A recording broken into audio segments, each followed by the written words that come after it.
Hi all, my name is Ryan and welcome to my channel What the Pop, where we discuss pop culture in general and Buffy a lot. If you like what I do, please like, subscribe and click the notification bell to be notified whenever I upload a new video. If you have friends that like Buffy, share it with them. It all helps the algorithm. And consider supporting the channel through our Patreon. The usual spoiler alert. I may talk about things in these analyses that relate to future plot points. So if you haven't seen all of Buffy at least once, and you don't like spoilers, I suggest you like the channel, then come back once you've seen it all. Today we continue our look at Season 2 with Episode 2, Some Assembly Required. A plot summary. Vampire won't rise, Buffy's getting antsy because she has trig homework. Angel rocks up, says when you first wake up, it can be disorienting. A mood I feel every single morning. Buffy dusts the vamp, Buffy and Angel talk, then argue, then Buffy falls into an open grave. Someone has stolen a body. Giles is practicing his pickup lines, uses indecorous in a sentence. Xander and Buffy make fun of him.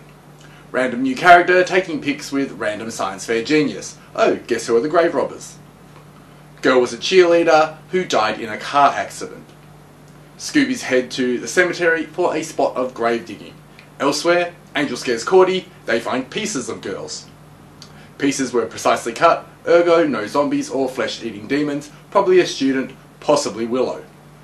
Identify Chris and Eric from their locker contents, see them with Franken-Daryl, and here's piecemeal bride Sans head. Buffy saves Cordy from Eric because they want her very fresh head.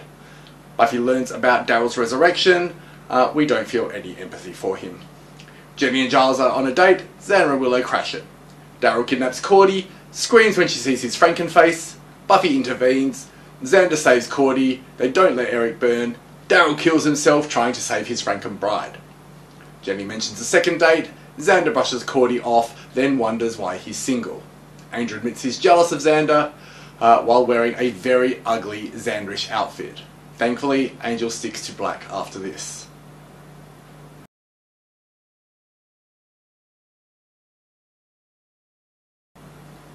Okay, you know how last episode I said Season 2 is where Buffy really hits its stride? This episode is not one of those strides. This is when the show was still trying to do its version of classic monster horror movies, and this is their version of The Bride of Frankenstein. We'll see this a few times this season, such as their mummy version in Inca Mummy Girl, their werewolf version in Phases, and their creature from the Black Lagoon in Go Fish. Side note, in my notes for the plot summary, I wrote cat accident instead of car accident, which is far funnier and would have made a much better plot for this episode. This episode makes many of the mistakes that I feel both Teacher's Pet and iRobot You Jane made in last season.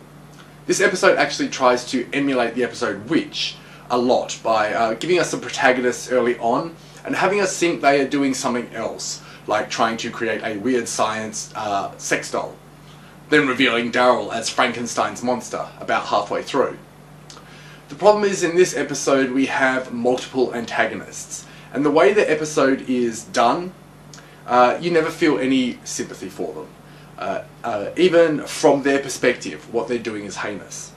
Eric is a flat-out ghoul, and despite it being Chris that brought Daryl back, it is Eric that is the Dr. Frankenstein in this episode. He has no moral compass. Chris garners some sympathy, mainly via his mother being obsessed with Daryl's games, but it's all too late in the episode. Though like Dave in iRobot You Jane, he won't kill and ultimately saves Buffy in the end by telling Daryl to stop. The problem with Daryl is that unlike Frankenstein's monster with whom we sympathise, Daryl is just as much of a dick as Eric is. He feels lonely because of how ugly he is, and wishes he hadn't been brought back, but then is fine to kill Cordy and doom her to the same fate, which is a douche move. Like iRobot You Jane, this episode is saved by all the things that happen around the central plot, with Giles and Jenny going on a date, Buffy and Angel post Buffy's dance on Xander last episode, and some great banter and lines from the rest of the Scoobies. If we had an entire episode of that, it would have been a much more worthwhile episode. We get an example of that type of episode done perfectly in Season 3's The Prom, where the monster of the week is a subplot to all the character drama. This episode could have done with that type of treatment. It does, however, set our theme for the season and provide a precedent for science on the Hellmouth being able to bring people or things back to life, which sets the scene for Adam in Season 4.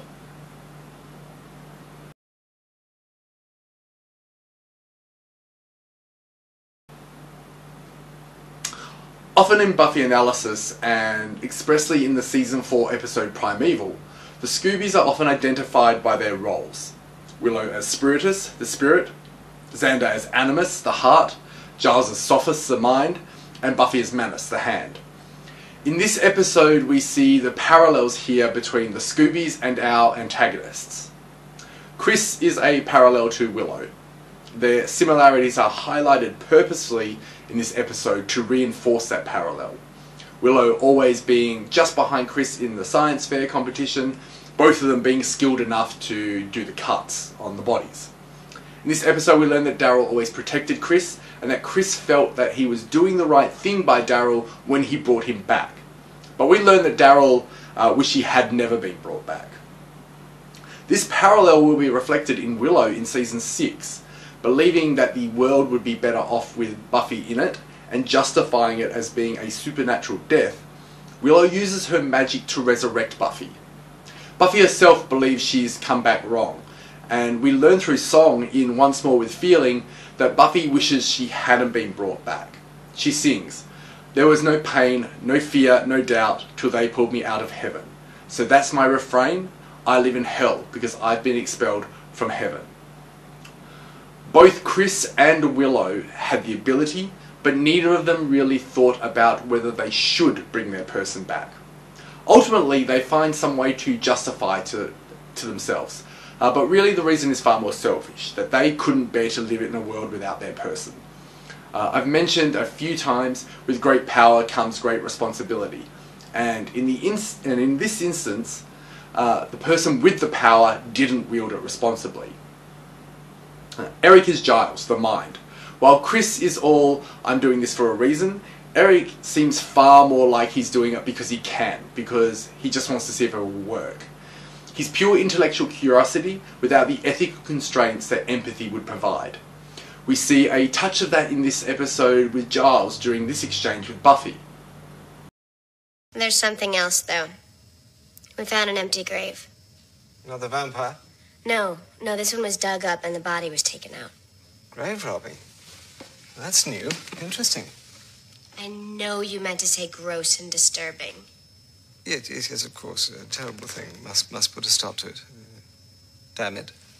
So. Now we learn this season that Giles has a bit of a past where ethics were abandoned for curiosity, and it didn't work out well. In this episode, Eric is quite willing to kill Cordelia for the Franken-Bride, and argues that taking a life to create a life evens out. A purely mathematical view that takes nothing else into account, i.e. it is completely devoid of empathy for the victim. Daryl is obviously Buffy, the hand, an athlete whose life was cut short and then brought back from the dead. The parallels here are obvious. Buffy is the Slayer, is a primal physical force, but one that usually dies young. But Daryl is what happens when that process goes wrong. Now there is no indication that Daryl was brought back evil. There's no pet cemetery issue here. But the problem is that Daryl, despite being alive, doesn't believe he can be normal because of the way he looks. If we look back to Buffy's resurrection in Prophecy Girl, one of the first things she says is, "I may be dead, but I'm still pretty." The exact opposite of how Daryl feels. You contrast that to how Buffy feels after her second resurrection in Season 6, where she feels like she came back wrong. Something she believes to be supported by the fact that a chipped Spike can punch her without the inhibitor kicking in. Of course, we learn later that that's because the Slayer power are from being infused with the essence of a demon, not because Buffy was brought back wrong. And we see in Daryl the problem of what the hand, of when the hand is unchecked and allowed to dominate the other aspects. So if the antagonists are parallels to some of the Scoobies, the reason they are unchecked, i.e. is that they lack their animus, their heart. Without their Xander, the power of the spirit, the intellectual curiosity of the mind, and the drive of the hand aren't moderated. It could be argued that Daryl and Chris's mother is Xander's parallel. If she were present, it is likely that none of this would have happened, that Daryl would have never been revived in the first place, and the whole Franken-Bride thing would never have become an issue. But she is currently crippled with grief and unable to provide a conscience to the spirit, the mind, and the hand. The lesson here for Buffy is that everything she does, every thought, every action, every time she acts as the Slayer needs to be vetted by her heart, her love, conscience, and empathy. And we see examples of when these things go unchecked or are twisted in later episodes. Dark Willow in Season 6 is the spirit unchecked by the heart. Maggie Walsh and Adam in Season 4 is the intellectual curiosity of the mind without morality to temper it. Faith in Season 3 is the hand unchecked, and Angelus later this season is the dark heart, twisted into obsession.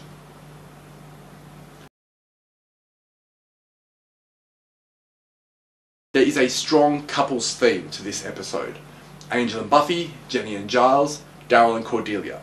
This theme is a setup here and runs through the whole season. We will see both Willow and Xander get partnered up in this season too, and the relationships play a big part in this season, like Spike and Drusilla as well.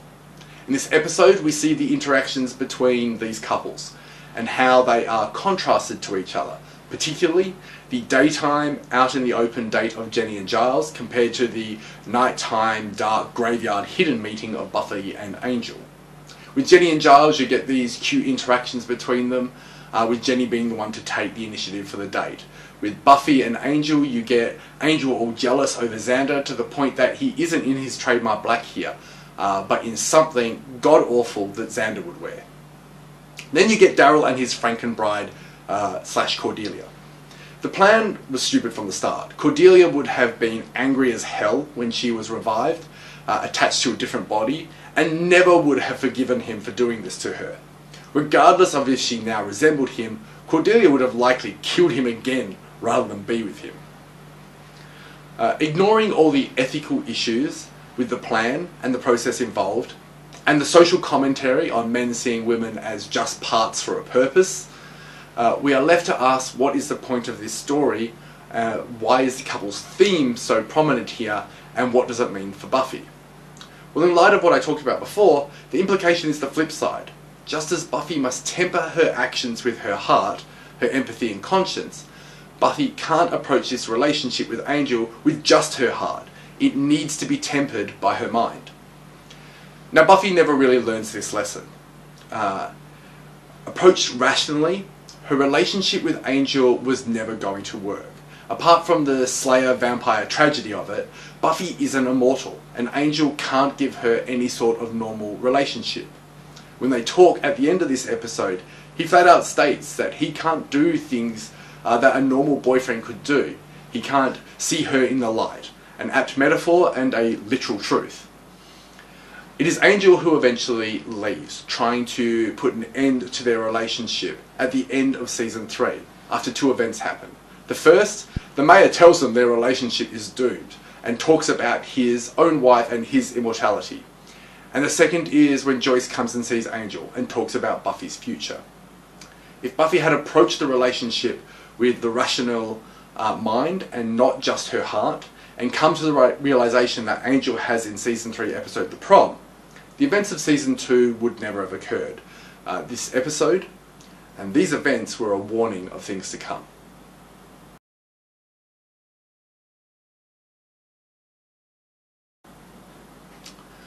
My favourite quote in this episode is from Giles, because of how stereotypical and condescendingly he is in his Englishness.